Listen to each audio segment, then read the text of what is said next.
हम सब चाहते हैं गरीबी कम हो, हम सब चाहते हैं गुर्बत कम हो, हम सब चाहते हैं लोगों को रोजगार मिले, हम सब चाहते हैं लोग संपन्न हो। अगर सरकार का यह दावा मान भी लिया जाए तो इस देश में ना बेरोजगारी है, ना महंगाई है, ना भुखमरी है, ना आर्थिक असमानता है, सब चकाचक चंगा सी है। लेकिन जमीनी हकीकत इस दावे के बिल्कुल विपरीत है। और इस जुमले में, इस गरीबी के कम होने वाले जुमले में 4 बड़ी समस्याएं हैं। ये जो जुमला, ये जो दंभ भरा गया है कि 24 करोड़ 82 लाख लोग गरीबी से उबार दिए गए हैं, इसमें 4 बड़ी समस्याएं हैं। उन चारों समस्याओं को संक्षिप्त में पढ़ देती हूं और उसके बाद उसमें डिटेल में बात कर लेंगे। अगर गरीबों की संख्या घट गई है तो कंजम्पशन मतलब उपभोग लगातार घट क्यों रहा है? आज आप और हम अगर ज्यादा पैसा हाथ में आता है तो खर्चा करते हैं, लेकिन लगातार उपभोग इस देश में घट रहा है। अगर सरकार की ही माने और गरीबी की दर 11.7% पर आ गई है तो सरकार 11.7% का मतलब हुआ कि इस देश के 140 करोड़ में करीब सिर्फ 15 करोड़ गरीब रह गए। तो सरकार की क्या मजबूरी है? किस मजबूरी के तहत आपको 80 करोड़ लोगों को मुफ्त का राशन देना पड़ रहा है? और यहीं से साजिश की भी शुरुआत होती है और अभी उसके बारे में बात कर लेते हैं। नीति आयोग ने किस थर्ड पार्टी से यह आकलन कराया? क्या इसकी पुष्टि आईएमएफ ने, क्या इसकी पुष्टि वर्ल्ड बैंक ने, क्या इसकी पुष्टि किसी थर्ड पार्टी ने की? और अंत में सबसे बड़ी समस्या इस जुमले के साथ यह है कि नीति आयोग ने गरीबी नापने के जो स्थापित मानक हैं, जो स्थापित मापदंड हैं, जो क्राइटेरिया है, जो दुनिया भर में इस्तेमाल होता है, उससे हटकर 12 मानकों पे गरीबी नापी गई है। और यह कितनी विचित्र और कितनी विडंबना की बात है कि उन मानकों में से ज्यादातर मानक वो हैं जो सरकार की फ्लैगशिप योजनाओं पर आधारित है। लेकिन कहते हैं ना कि झूठ की जिंदगी, झूठ की जो अवधि होती है वो बड़ी कम होती है। इस सरकार की पोल इस सरकार के आंकड़े ही खोलते हैं। अभी थोड़े दिनों पहले एक ग्रोथ नंबर आया था, बड़ा सीना ठोक ठोक कर उस पर बात हो रही थी। उसी ग्रोथ नंबर पे, उसी जीडीपी नंबर में कंजम्पशन का भी डेटा आया। 4.4% इस वित्तीय वर्ष में कंजम्पशन की वृद्धि की दर है, जो 7.5% थी पिछले साल। मतलब उपभोग लगातार घट रहा है, उपभोग लगातार कम हो रहा है। और अगर इस सरकार की मानी जाए कि करीब 25 करोड़ लोग अब गरीब नहीं रहे, तो वो रोजमर्रा की दैनिक दिनचर्याओं की चीजें क्यों नहीं खरीद रहे? साबुन, तेल, कंघी, मंजन, ये सब तो दैनिक दिनचर्या रोजमर्रा की चीजें हैं। इनको बेचने वाली कंपनियां जो हैं वो हिंदुस्तान यूनिलीवर और आईटीसी जैसी कंपनियां हैं। और उस कंपनी की तिमाही दर तिमाही जो सेल्स हैं, जो बिक्री है, वो स्टैग्नेंट बनी हुई है, वो बिल्कुल उसमें शिथिलता है। मांग की मंदी उनके आंकड़ों में साफ दिखती है। ब्रिटानिया अपना बिस्कुट नहीं बेच पा रहा है। तो जब लोग कम गरीब हैं तो वो साबुन की टिकिया, सिर पे लगाने वाला तेल, मंजन, बिस्कुट क्यों नहीं खरीद रहे? तो साक्ष्य जो गरीबी के हैं वो सरकार के दावों के बिल्कुल विपरीत है। यह पहला पॉइंट रखना जरूरी है, क्योंकि मांग में आई मंदी साफ झलक रही है। और अगर आप ज्यादा संपन्न होंगे और कम गरीब होंगे तो आप ज्यादा चीजें खरीदेंगे, ज्यादा उपभोग करेंगे, जो इस देश का गरीब नहीं कर रहा है। 19% से ज्यादा गरीबों की संख्या घटकर अब मात्र 11.7% पर आ टिकी है। अच्छी बात है, भगवान करे ऐसा हो। भगवान करे कोई बिना अन्न और आहार के भूखे पेट सोए नहीं। 140 करोड़ की जनसंख्या है इस देश की। 80 करोड़ को, मेरे देश को इस कगार पर ले आए हैं मोदी जी की 80 करोड़ को अगर मुफ्त का राशन ना दें तो भूखमरी से लोग मर जाएंगे। तो कहीं ना कहीं यह एक्चुअली पहल है इन 25 करोड़ लोगों को फ्री के राशन से वंचित करने की। यह साजिश, यह तैयारी शुरू हो चुकी है। राशन आपको देना पड़ रहा है 80 करोड़ को, कह रहे हैं सिर्फ 15 करोड़ गरीब है। ये कितना गंदा और भद्दा मजाक है, ये इनके आंकड़े दिखा रहे हैं। ये मैं दूसरी बात कहना चाहती हूं। तीसरी बड़ी बात यहां पर कहनी जरूरी है, मानक बदलने से सच तो नहीं बदल जाएगा। गरीबी नापने के कुछ तरीके होते हैं, उसमें से एक है कि क्या आपको पौष्टिक आहार, क्या आपको 2 जून का रोटी नसीब हो रही है। मानक बदल दिया गया कि अगर आपके घर में टॉयलेट बनवाया है सरकार ने, शौचालय अगर बनाया है, तो आप गरीब नहीं है। कोई फर्क नहीं पड़ता कि उसके बाद आपको आहार थाली भर मिल रहा है कि नहीं मिल रहा है। अगर किसी गांव में 5 घरों में बिजली का तार खिंच गया तो पूरे गांव को इलेक्ट्रिफाइड माना जाएगा और वो गरीबी के आंकड़े में जोड़ा जाएगा, वो गरीब नहीं रहेंगे। तो 5 घरों में अगर बिजली आ गई और अगर आपके घर में टॉयलेट बन गया, कोई फर्क नहीं पड़ता आपको खाने को नसीब हो रहा है कि नहीं हो रहा है, आप गरीब नहीं रहे, आपको इस सरकार ने संपन्न घोषित कर दिया है। चौथी और बड़ी बात, क्योंकि इनकी आदत है, बड़ा शौक है इनको, जब नेहरू से छूटते हैं तो यूपीए की सरकार पर आते हैं। यूपीए की सरकार के कार्यकाल के दौरान 27 करोड़ लोगों को गरीबी की सीमा रेखा से बाहर खींचा गया। पर यह हमने अपने कमरे में बैठकर आंकड़ा निकाला और ऐसा नहीं कर दिया। वर्ल्ड बैंक ने थर्ड पार्टी की रिपोर्ट की पुष्टि की, जो स्थापित मानक है दुनिया भर में, और ये ग्लोबल इंडिसेस के चलते जब वहां से पुष्टि हुई तो माना गया कि हां 27 करोड़ लोग गरीबी की सीमा रेखा से उबारे गए। यहां पर तो अपने ही मुंह मियां मिट्ठू बन जाओ, शंखनाद कर दो, बाकी काम तो चरण चुंबकों की मंडली कर ही देगी। असलियत यह है किसका सर्वे किया गया, सर्वे का सैंपल साइज क्या था। मतलब नीति आयोग ने खुद ही अनुमान लगाया, खुद ही सर्वे कराया, खुद ही रिपोर्ट बनाई, खुद ही रिपोर्ट को प्रचारित भी कर दिया और प्रधानमंत्री से लेकर भक्त मंडली तक ने खूब भोपू बजाया उस रिपोर्ट का। और अंतिम बात, जो मूल मुद्दा है, जो लब्बो लबाब है इस पूरे गरीबी के आंकड़े का, असल में मोदी सरकार गरीबों का मखौल नहीं उड़ा रही है, वो आप जैसे समझदार मध्यम वर्ग लोगों का, बुद्धिजीवियों का उपहास बना चुकी है, इस देश का मजाक बना रही है। और कहीं ना कहीं सिर्फ आपको झूठ प्रचारित नहीं किया जा रहा है, खुद भी आंखों पर पट्टी बांधकर झूठ को घोटने का काम हो रहा है। और यह इसलिए हो रहा है क्योंकि इसी आंकड़े पर नीति निर्माण होगा, इसी आंकड़े पर योजनाएं बनेंगी, यही आंकड़ा बताया जाएगा अभी से लेकर चुनाव तक और अभी से लेकर बजट बनने तक, अभी से लेकर नीति निर्माण तक। और इसी आंकड़े के आधार पर साजिश रची जा रही है इन 25 करोड़ लोगों को उनके गरीबी के जो थोड़ी बहुत राहत सरकारें देती हैं उनसे वंचित करने की। यह साजिश है इन 25 करोड़ लोगों को जो सेफ्टी नेट भारत सरकार को देना चाहिए और देती है उससे निकालने की। इन गरीबों को ना सब्सिडी मिलेगी, ना फ्री का राशन मिलेगा, जल्दी ही ये इस सूची से बाहर निकाल दिए जाएंगे। सारी साजिश इसीलिए रची जा रही है। तो अंत में हम सिर्फ इतना कहना चाहते हैं कि गगनचुंबी इमारतों में बैठकर, एसी कमरों में बैठकर, 4 लोगों को बुलाकर, भगवान जाने क्या सैंपल साइज था, भगवान जाने कहां सर्वे किया गया, क्या अनुमान लगाए गए, सरकारी योजनाओं के बल पर आपने एक सर्वे कर लिया, उसको रिलीज कर दिया। असल में यह 10 साल की मोदी सरकार की विफलताओं का सबसे बड़ा प्रमाण है कि जब आज देश चुनाव के मुहाने पर आकर खड़ा हुआ है तो ना आर्थिक असमानताओं का, ना बेरोजगारी का, ना महंगाई का, ना गरीबी का, ना गुर्बत का समाधान ढूंढना पड़ा, सरकार को झूठ का सहारा लेना पड़ रहा है। पर आप कितने भी झूठ रच लीजिए, कितने भी झूठ बोल दीजिए, यह देश जुमलों से वाकिफ है। मंडली कितना भी भोंपू बजाए, गरीब त्रस्त है। और इस मंच से, इस सरकार से एक सवाल भी है और इस सरकार से एक पुकार भी है कि गरीब के खिलाफ यह साजिश रचना बंद कर दीजिए।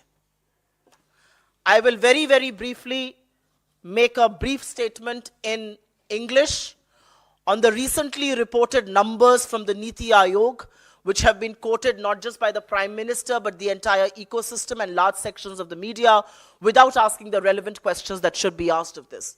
The latest jumla in a list of jumlas that we will see up until elections is the fact that 24.82 crore people have been lifted out of poverty. The truth cannot be further away from this. And the reality is that nobody knows how Niti Aayog has arrived at these numbers.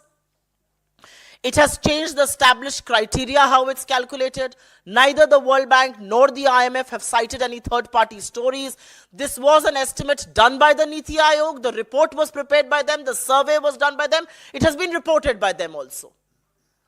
But the situation on the ground, the reality on the ground is extremely stark. And the reality on the ground is extremely different from what the numbers report. And there are only 4 pillars to exposing this blatant lies of the BJP and its ecosystem and also the Niti Aayog's report. If people are less poorer, why are they consuming less? If indeed there are only 11.7% people who are poor in this country, which is roughly 15 crore, why does free ration have to be distributed to 80 crore people? Niti Aayog has not taken help of any third party. Neither the World Bank nor the IMF have supported these numbers. And why has the Niti Aayog done away with the established criteria how poverty is calculated and tracked worldwide?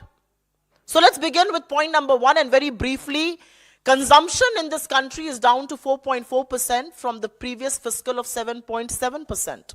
Why? Because people are buying less.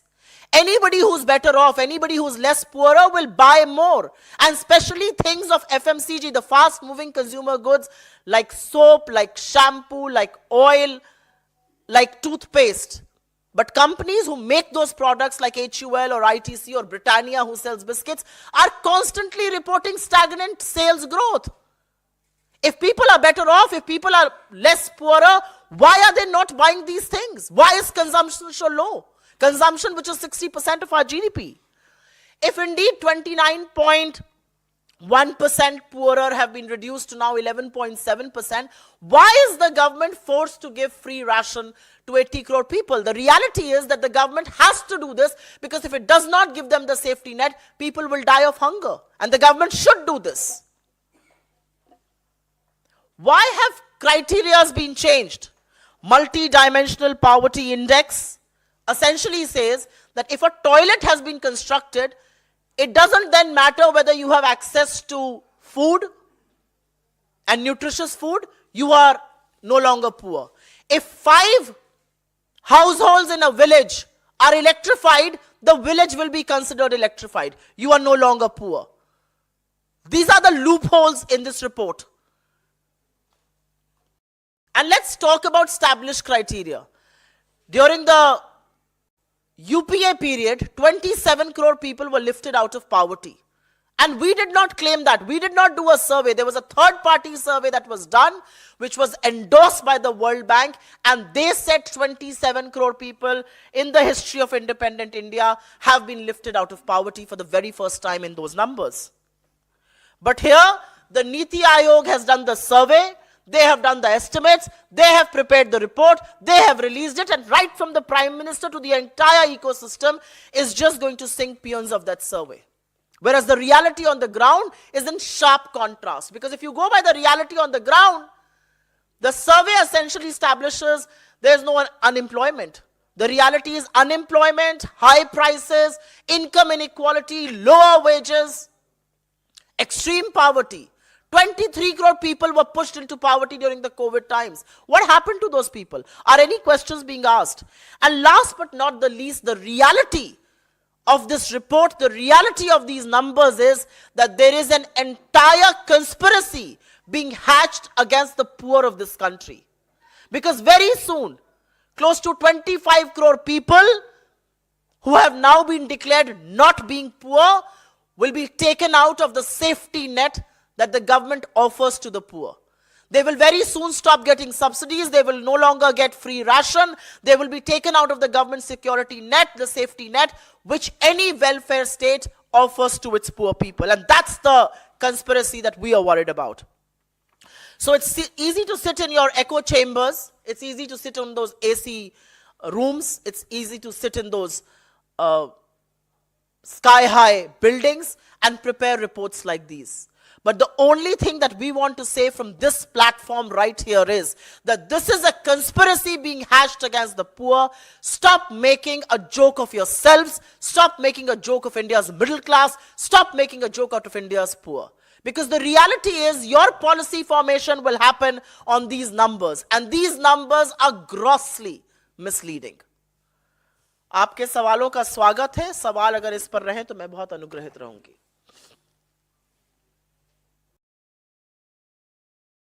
गरीबी पे कोई सवाल नहीं आप लोगों के पास.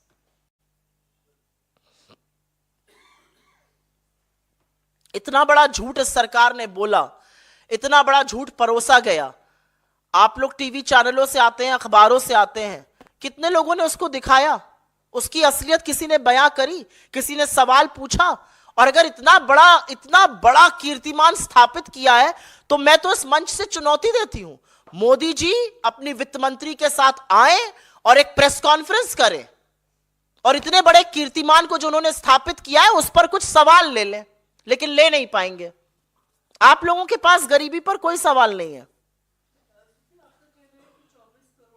बाहर निकाला तो इस हिसाब से जो वो 24 करोड़ लोग हैं, आप ये चाहते हैं कि सरकार जो अपना फ्री राशन दे रही है उसको भी इंट्रोस्पेक्ट करना चाहिए उनको. मैं ये कहना चाह रही हूं कि 24 करोड़ 82 लाख लोगों को जो निकालने का दावा किया जा रहा है वो झूठा है, वो गलत है, वो गलत मानकों पे आधारित है. मेरा पहला दलील यह है. और मेरी दूसरी दलील यह है कि एक साजिश रची जा रही है देश के इन 25 करोड़ करीब लोगों के खिलाफ, 24 करोड़ 82 लाख लोगों के खिलाफ, क्योंकि इसी आंकड़े के आधार पर नीति निर्माण होगा, योजना बनेगी और इन लोगों को उनके हक से वंचित किया जाएगा. और इसीलिए मैं आगाह करना चाहती हूं किसी को भी कि इन आंकड़ों से भ्रमित ना होइए और सरकार के झूठ को पकड़िए. आज तक गरीबी नापने का एक मापदंड था, उस मापदंड को आपने बदल दिया. अगर आपके घर में टॉयलेट बना है और कोई फर्क नहीं पड़ता, अगर आपके 2 बच्चों को 2 जून की रोटी नहीं मिल रही है, अब आप गरीब नहीं है. आपके गांव में अगर 5 घरों में बिजली आ गई, आप गरीब नहीं है. ये कौन से मापदंड है? और ये दुनिया भर में कहीं नहीं होता है. अपने ही मुंह मियां मिट्ठू बन लो, अपनी ही पीठ थपथपा लो, अपना ही सीना ठोक लो. ये एक नया मानक है इस देश में. सुप्रिया, आपने जो चर्चा की, जाहिर तौर पे जो इससे इम्पैक्टेड हैं, जो गरीब हैं, वो तो भ्रमित नहीं होंगे. अगर वो गरीब होंगे तो उनको गरीबी महसूस हो रही होगी. बेनिफिशरीज एक बड़ा वोट बैंक है मोदी सरकार का, और उसकी जो स्कीमें हैं उसके तर्ज पे सरकार बीजेपी क्लेम करती है कि वो सत्ता में वापसी करती है अलग अलग राज्यों में. आपको क्या लगता है कि वो वोट बैंक जो बीजेपी का है, बीपीएल है, उसमें अति पिछड़ा वर्ग है, वो इम्पैक्टेड होगा और वो इससे प्रभावित होगा कि हाँ हम गरीब हैं पर गरीब माने नहीं जा रहे? मैं पूरी तरह से इस बात से सहमत ही नहीं हूं कि जो गरीब तबका है वो उनका वोट बैंक है. बीजेपी का एक वोट बैंक जरूर है, लेकिन उसमें सिर्फ गरीब हैं या सिर्फ लाभार्थी हैं, मेरा अपना मानना ये नहीं है. क्योंकि आंकड़े कुछ और बताते हैं. अभी चुनाव संपन्न हुए, जो एब्सोल्यूट वोट थे वो हमें ज्यादा बीजेपी से मिले. तो कहीं पर गरीब को ये लगता है कि उसके हक से उसको वंचित किया जा रहा है. आपने जो बात कही कि गरीब तो असलियत जानता है, बिल्कुल सही बात है. गरीब असलियत जानता है. गरीब एक साबुन की टिकिया और सिर पे लगाने वाला तेल और एक मंजन नहीं खरीद पा रहा है. लेकिन सरकार का कहना है कि गरीबी कम हो गई है. तो मेरा अपना मानना है कि सरकार के ये जो दावे हैं, ये जो गुलाबी मौसम बनाने की तरकीबें हैं, ये कहीं ना कहीं लोगों को धीमे से उस सेफ्टी नेट से निकाल देने के लिए है. 5 साल तक फ्री राशन आपको देना पड़ रहा है. मेरे देश को आप इस कगार पर ले आए और दम भर रहे हैं, हवा गुब्बारा चल रहा है कि गरीबी कम हो गई. अगर गरीबी कम हो गई होती तो बेरोजगारी ना होती. 2 करोड़ का दावा था हर साल रोजगार देने का, अभी तक तो 20 करोड़ रोजगार दे देने चाहिए थे. 51,000 पर्चियां मोदी जी बांट रहे हैं. जो काम डाकिया करता था वो मोदी जी कर रहे हैं. 51,000 पर्चियां बांटते हैं.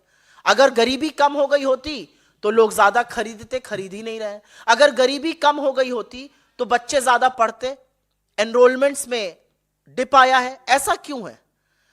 जो साक्ष्य जमीनी हकीकत है वो इससे बिल्कुल विपरीत है।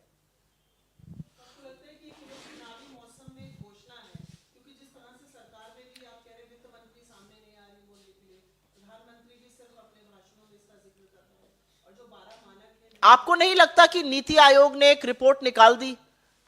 आपसे मैं एक रिपोर्ट प्रिपेयर करने को कहूं, आप थर्ड पार्टी को भी इन्वॉल्व मत करिए, आप एक रिपोर्ट निकाल दीजिए और रिपोर्ट निकालने के बाद आप खुद ही सर्वे कर लीजिए, खुद ही अनुमान लगा लीजिए, खुद ही रिपोर्ट रिलीज करा दीजिए और अपने प्रधानमंत्री से उसको, प्रधानमंत्री इसके बारे में बात कर रहे हैं।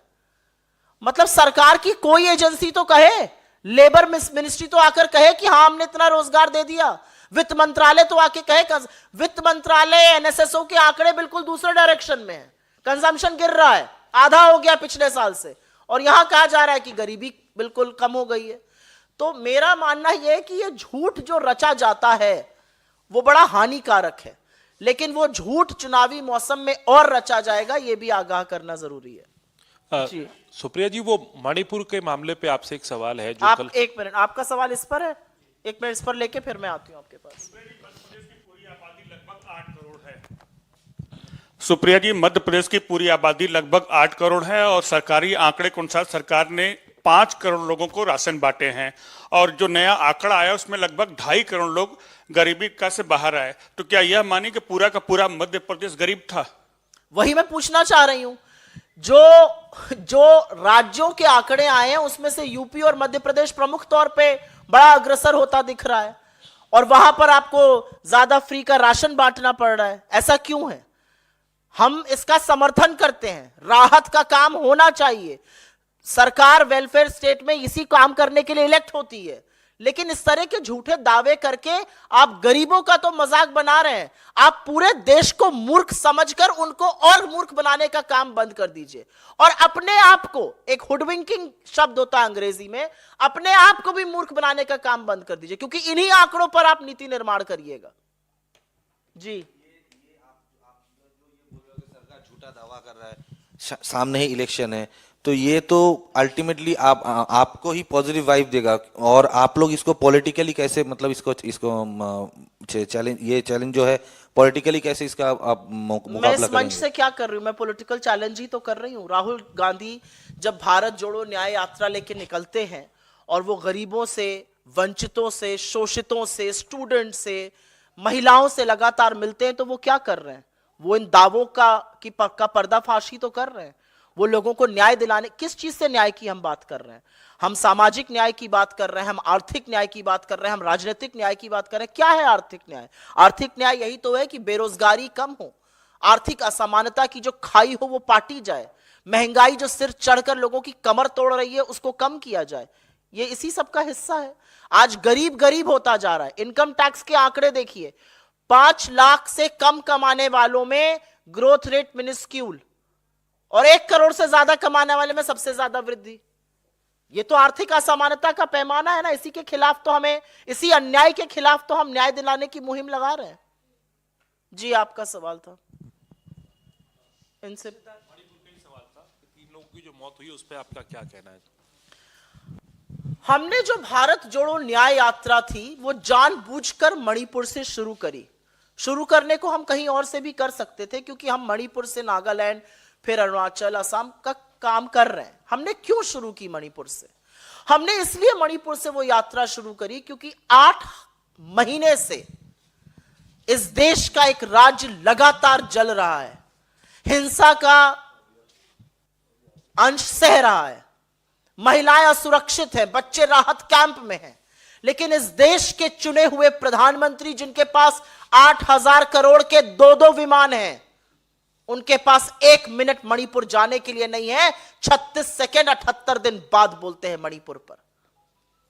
जब मणिपुर में राहुल गांधी गए, वहां के लोगों से मिले, वहां की वेदना और पीड़ा को सुना, तो किसी के भी रोंगटे खड़े हो जाएंगे। लेकिन इस सरकार ने ऐसा एक माहौल रचा है कि मणिपुर में जैसे सब अच्छा है, सब ठीक है। अगर सब ठीक है तो आज भी कर्फ्यू क्यों है कई जगहों पर? अगर सब ठीक है तो सेना और पुलिस में लड़ाई क्यों है? अगर सब ठीक है तो एक कमांडर की हत्या कैसे हो जाती है? अगर सब ठीक है तो सुरक्षा बलों के ऊपर प्रहार क्यों होता है? आज यह पूछना जरूरी है मणिपुर में, क्यों हजारों लोग 8 महीने से राहत कैंप में रहने को मजबूर हैं? इन सब बातों का जवाब क्या है? मोदी जी आंध्र प्रदेश और केरल घूम रहे हैं, मणिपुर नहीं जा सकता आपका विमान? आपका विमान ग्रीस, अमेरिका, यूरोप हर जगह की यात्रा करेगा, मणिपुर नहीं जाएगा। मणिपुर जहां पर 48 घंटे पहले एक सिक्योरिटी पर्सनल की हत्या हुई, वो आज भी हिंसा से ग्रसित है, लेकिन प्रधानमंत्री को और मोदी सरकार को मणिपुर की कोई चिंता नहीं है।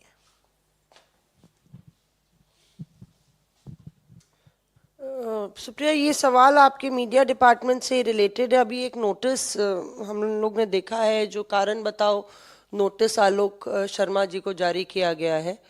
उनके कुछ उन्होंने बयान दिया था कमलनाथ पर। क्या किया गया?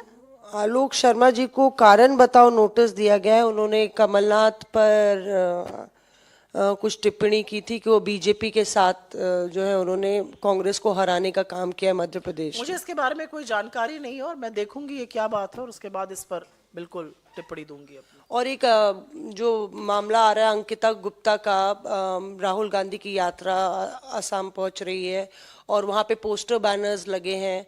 अंकिता गुप्ता ने कहा कि वो प्रोटेस्ट करेंगी। उन्होंने आरोप लगाया था उत्पीड़न का। श्रीनिवास आपके IOC प्रेसिडेंट है उन पर। मेरे लिए ना ये थोड़ा सा व्यक्तिगत विषय है, क्योंकि कांग्रेस पार्टी से ज्यादा महिलाओं का सम्मान और महिला सुरक्षा का दावा अन्य कोई पार्टी कर नहीं सकती है। हमारे यहां जिस तरह से महिलाओं को सुरक्षित रखा जाता है, जिस तरह से उनको अभिव्यक्ति की आजादी है, वो किसी और पार्टी में नहीं है। जिस मामले का आप जिक्र कर रही हैं, क्योंकि वो कोर्ट में लंबित है, मैं उस पर बहुत कम टिप्पणी करना चाहती हूं। 10 महीने हो गए और जिस व्यक्ति के खिलाफ आरोप लगा वो तमाम बार जांच एजेंसियों के सामने उपस्थित हो गए, अपना पक्ष रख दिया। सुप्रीम कोर्ट से उनको बेल भी मिली हुई है। और असलियत यह है कि असम पुलिस और असम सरकार ने 10 महीने हो गए अभी तक हलफनामा दायर नहीं किया है। तो मेरा अपना मानना है कि महिला सुरक्षा एक बहुत गंभीर विषय है, इसके साथ खिलवाड़ नहीं करना चाहिए। जो भी हेमंत बिस्व शर्मा या कोई राजनीति से प्रेरित करके करता है, वो सर्वथा गलत है। कोई और सवाल? बहुत बहुत धन्यवाद आप सबका। इस देश के गरीबों की आवाज बनिए और इस बात को उन लोगों तक पहुंचाइए जिनको लगता है कि किताबी दावे कर कर, झूठे दावे कर कर वो इस देश को भ्रमित कर देंगे। बहुत धन्यवाद आप लोगों का।